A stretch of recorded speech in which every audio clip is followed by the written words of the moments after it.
네, 오늘 함께 보실 말씀 사도행전 2장 36절에서 42절까지 말씀입니다. 다 찾으신 줄과 한 목소리를 함께 봉독하시겠습니다. 그런즉 이스라엘 온 집은 확실히 알지니 너희가 십자가에 못 박은 이 예수를 하나님이 주와 그리스도가 되게 하셨느니라 하니라. 그들이 이 말을 듣고 마음에 찔려 베드로와 다른 사도들에게 물어 이르되 형제들아 우리가 어찌할꼬 하거늘 베드로가 이르되 너희가 회개하여 각각 예수 그리스도의 이름으로 세례를 받고 죄 사함을 받으라. 그리하면 성령의 선물을 받으리니 이 약속은 너희와 너희 자녀와 모든 먼데 사람 곧 주 우리 하나님이 얼마든지 부르시는 자들에게 하신 것이라 하고 또 여러 말로 확증하며 권하여 이르되 너희가 이 패역한 세대에서 구원을 받으라 하니 그 말을 받은 사람들은 세례를 받음에 이 날에 신도의 수가 3,000이나 더하더라. 그들이 사도의 가르침을 받아 서로 교제하고 떡을 떼며 오로지 기도하기를 힘쓰니라. 아멘. 네, 지난주는 종교개혁 507주년을 기념하는 종교개혁 주일이었습니다. 오늘은 우리가 오비도 제1장로교회로 모인 2주년을 기념하는 교회 설립 주일입니다. 지난 2년 동안 예수 그리스도의 은혜 안에 굳게 서게 하시고 또 지켜주셨음에 다시 한 번 더 우리 주님께 감사와 영광과 존귀를 올려드립니다. 오늘 본문의 말씀은 오순절 이후 예수님의 제자들, 즉 사도들에 의해서 예루살렘 교회가 처음으로 형성된 내용을 담고 있는 말씀입니다. 신약의 최초의 교회 공동체인 예루살렘 교회가 어떻게 생겨나게 되었는지, 왜 저들을 교회라 부르게 되었는지를 살펴보므로 오비도 제1장로교회의 설립 2주년을 기념하며 교회의 의미를 다시 새겨보는 시간을 갖도록 하겠습니다. 창세기 1장에서 하나님은 하나님의 창조 경륜에 따라 자신의 모양과 형상대로 사람을 만드셨음을 보게 됩니다. 하나님이 사람을 창조하심은 하나님의 창조 경륜, 즉 하나님이 자기 백성을 가지시고 그들 가운데 거하시면서 그들의 찬양과 경배를 받으시고자 하심 때문이었습니다. 그래서 하나님은 인간을 창조하실 때 하나님의 모양과 형상인 인격체로 창조하셨습니다. 또한 그 창조된 인간과 언약을 맺으심으로 피조물 가운데 유일하게 인간만을 하나님 백성으로 삼으셨습니다. 하나님이 인간들과 맺으신 언약은 선악과 계명으로 사람이 창조주 하나님을 자신의 하나님으로 잘 섬기면 그것이 선이어서 생명에 머물고 만약 하나님 섬김을 거부하면 그것이 악이어서 죽음에 이르게 되는 약정이었습니다. 하나님과 언약을 맺음으로 인간은 하나님의 백성이 되었습니다. 그리고 하나님 백성된 인간들은 창조된 후 처음 얼마간은 하나님을 잘 섬겼습니다. 하지만 유혹자가 나타나 그들로 하여금 하나님 섬김을 거부하도록 유혹하자 인간들은 하나님 섬김을 거부하는 반역을 저지르게 되었습니다. 결국 인간들의 반역으로 인간들은 하나님께서 선악과 계명에 메어 두신 죽음에 이르게 되었고 하나님만을 섬겨야 하는 백성들이 사라지게 되었습니다. 하지만 하나님은 반역한 인간들을 죽음으로 사라지게 하지 않으시고 다시 하나님 백성으로 회복하시고자 작정하셨습니다. 그러나 반역한 인간들을 다시 하나님 백성으로 회복시키기 위해서는 반드시 인간의 죄과를 제거하고 그 반역을 무효화하셔야만 했습니다. 하지만 인간들은 반역으로 인해 이미 죽음에 이르게 되어 자신의 죄과를 제거하거나 반역을 스스로 무효화할 수 없었습니다. 또한 하나님은 생명이 피해 있게 하심으로 생명의 값을 피에 묶어 두셨습니다. 즉 피 흘림으로만 죄값을 지불할 수 있게 되었는데 반역으로 타락한 인간들은 자신들의 피로는 생명값을 지불할 수가 없게 된 것입니다. 그래서 레위기 17장 11절에서는 이렇게 말합니다. 육체의 생명은 피에 있음이라. 내가 이 피를 너희에게 주어 제단에 뿌려 너희의 생명을 위하여 속죄하게 하였나니 생명이 피에 있으므로 피가 죄를 속하느니라.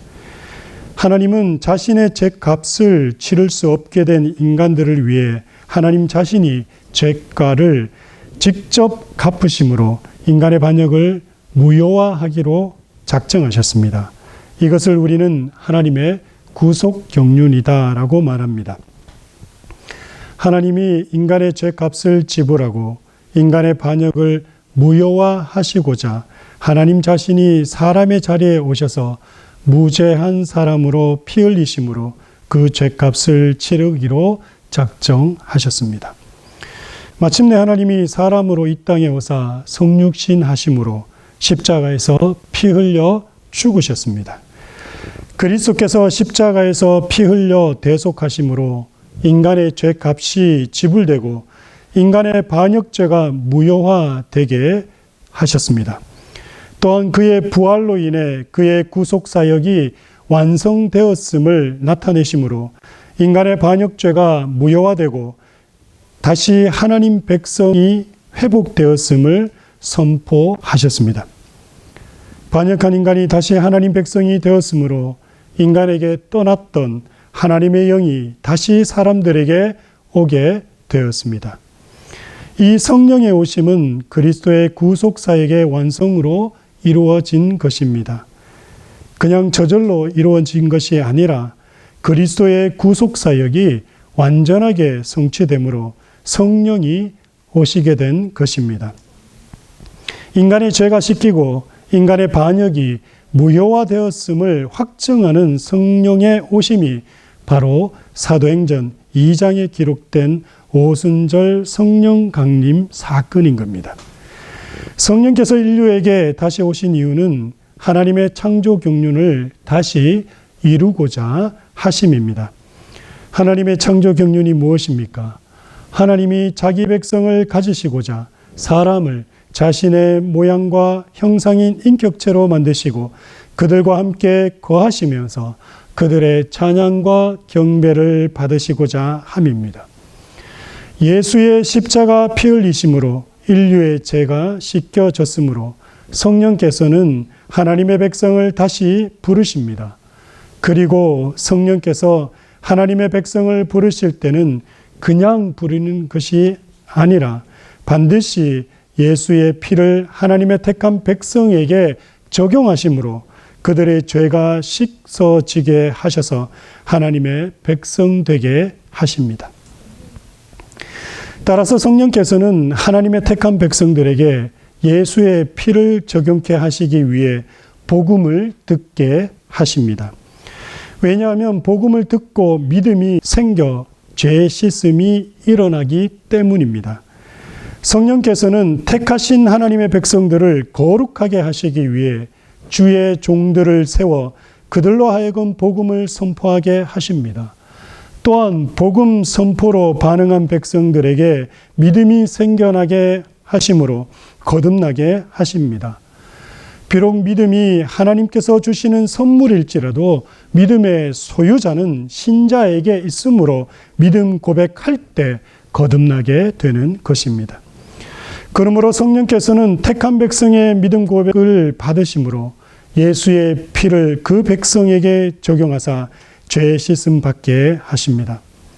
오늘 본문 사도행전 2장 36절에서 이렇게 말합니다.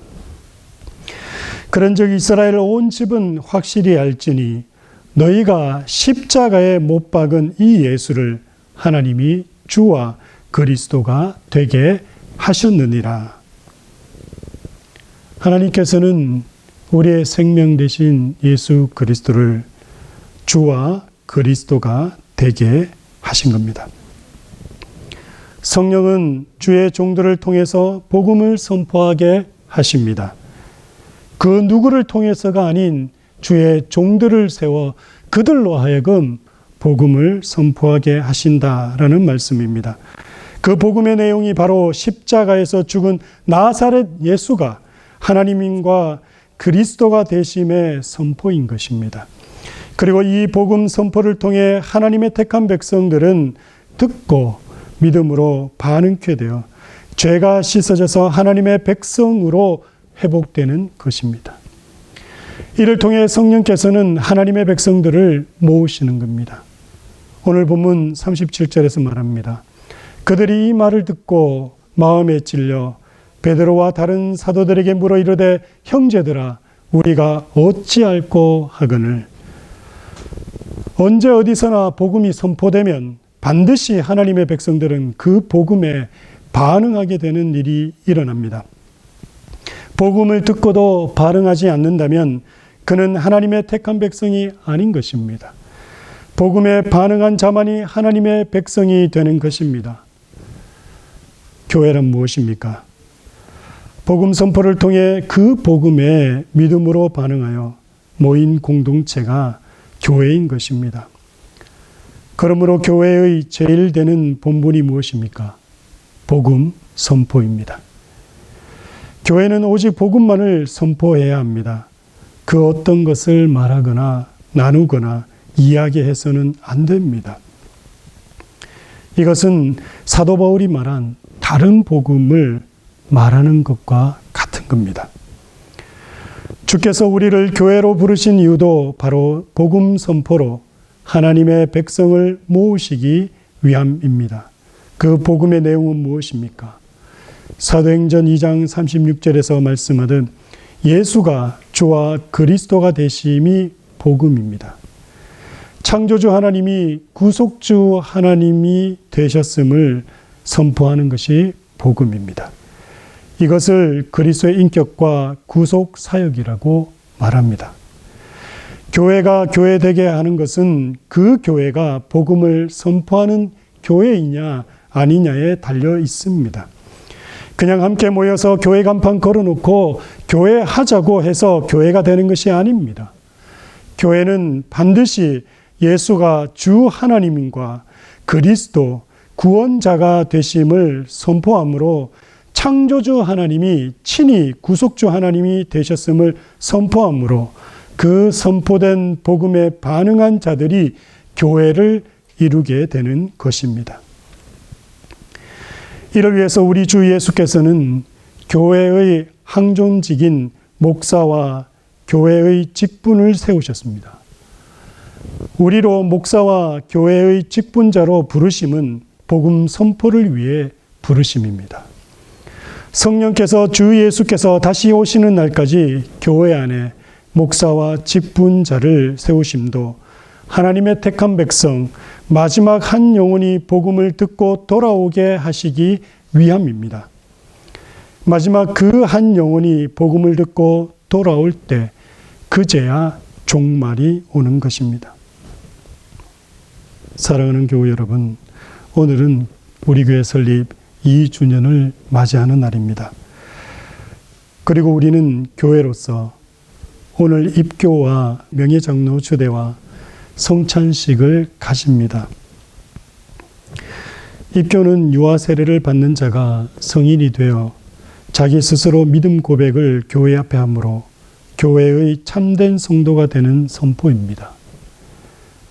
명예장로로 추대함은 주님의 몸된 교회의 일원으로 교회의 덕을 세우고 성도 섬김의 일을 잘한 이에게 교회가 주는 명예 직분입니다. 또한 우리 교회가 설립된 후 처음으로 함께 성찬을 하게 됩니다. 성찬을 한 테이블에서 함께 나누면 우리 모두가 주 예수를 나의 구주, 나의 하나님으로 고백한 한 형제, 한 자매임을 확인하며 함께 나누는 떡과 잔은 주 예수의 몸과 피를 실질적인 형태로 맛보고 체험하는 은혜입니다. 이 모든 것이 복음으로 우리가 교회가 되었기에 가능한 것입니다.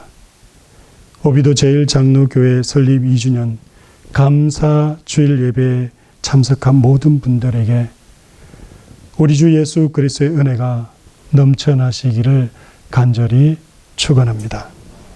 기도하겠습니다.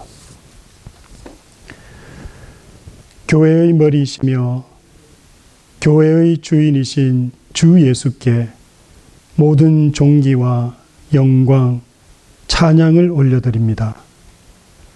오비도 제1장로교회 설립 2주년을 기뻐하며 지난 2년간 주님의 무한하신 은혜와 능력, 사랑과 자비로 함께 하셨음에 감사를 드립니다. 앞으로도 오비도 제1장로교회가 주의 복음만을 붙들고 이 마지막 시대 오직 성경, 오직 그리스도, 오직 은혜, 오직 믿음, 오직 모든 영광 하나님께만 돌려드리는 교회 되게 하옵소서. 무엇보다 온 교회가 이 세상을 눈꼽만치도 사랑하지 않고 주 예수만 사랑할 수 있도록 성령의 은혜로 충만하게 하옵소서. 모든 감사와 존귀와 영광을 우리 주 예수 그리스도께 올려드리며 거룩하신 예수님의 이름으로 기도드립니다. 아멘.